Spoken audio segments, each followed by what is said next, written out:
Oy mga anak, Erwin, Andro, salamat kayo. Nagpasalamat mi ni mama nga inyo ming gihatagan o gamay nga hinabang kay kailangan gyud namo kay magpa-check up mi karong Lunes.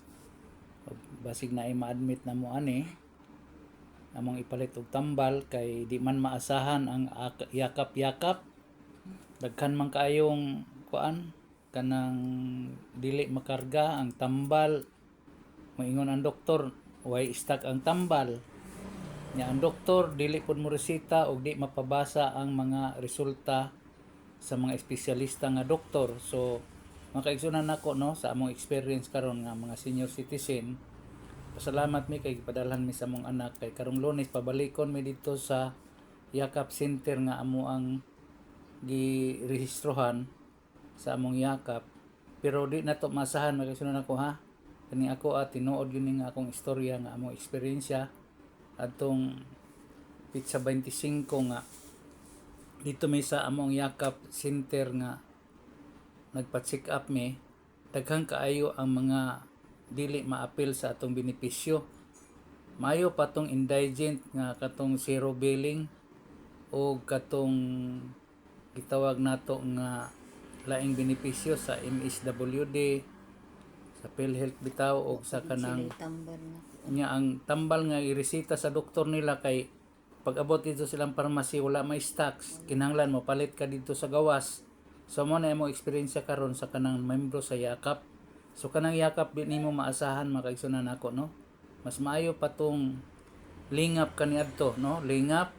Ang problema lang kay moagi kag barangay, moagi og political kuan, mga personahe. Muduol ka dito sa kongresyonal kay magpapirma ka. So mo na makaigsunan nato nga kining mga benepisyo karon sa atong gobyerno labi na sa PhilHealth nga diin nasayod ta nga kwarta man sa mga tao na ato man ang kwarta dili gyapon nato maabil kanang ginapasalig nila para sa Yakap na ay daghang kaayong giingon benepisyo makuha pero simple raman sayon ra kaayo sa mga hospital nga ingon lang ka nga way espesyalistang doktor mo basa sa imong result, kinahanglan mo bayad ka kay pabasa way tambal sa ilang mga butika, sa ilang pharmacy, way stocks, bisag katong mga essential bitaw, katong pang high blood, pang senior citizen para namo. Daghang kaayo ang dili nimo maabil kay ingnon raman ka nga walay stocks unya kanang giingon nila nga free examination, check up, dili man kay pag kuman nila check up, ipabasa man nila sa espesyalista nga doktor, kinanan bayaran man to nimong doktor nga mobasa ni anang result. Kay wa ang doktor sa nga gi-assign nila sa Yakap diya sa mga hospital nga naga-admit sa ato sa Yakap, dili man sila makabasa kay ang ilang katarungan di man kuno sila mga espesyalista. So mo na cancer namo nga kanang nagpamembro sa Yakap sa PhilHealth, di na to na masahan. Daghang kaayo mga butang nila diha mga benepisyo nga dili nato maabil kay daghang kaayong mga katarungan ang mga clinic o hospital nga ato ang adtuan na ay mga laboratory. Ang problema, ang result sa laboratory imo pa pong ipabasa og mga espesyalista nga doktor nga naara gihapon diha nga hospital. So magbayad gihapon ka. Moingon sila nga dunay mga essential medicine nga libre bisan sa kanang yano lang bitaw kanang gibutang diha nga antibiotics kanang para sa high blood, para sa hypertension o para sa mga kidney, ubo, dili nimo maabil kay balibaran lang ka sa pharmacy ingnon dayon ka walay stocks, kinahanglan palito nimo na sa gawas. Ambot lang ka no og testingan nato ba no mga kaigsoon nato kanang moingon bitaw ang pharmacy nga walay stocks niya moingon ka papalitan na lang ko mobayad ka basin paghatagan ka. So bulgar kayo kanang klaro kayo makaigsoon na kaning klasiha sa kuan, kaning klasiha sa gipasalig sa gobyerno na yakap-yakap. Usa na ka pamaagi sa korupsyon. Usa na ka mamaagi nga unsaon nila nga makakating o makakorap ang either hospital o ang nag-sponsor ni ana o unsa mang departamento ha. Gikuan ra ta mura ra ta gi kuan mga kaigsunan nako. So salamat guys akong mga anak nga para ni Erwin ipadala siya og 10,000. Salamat kayo.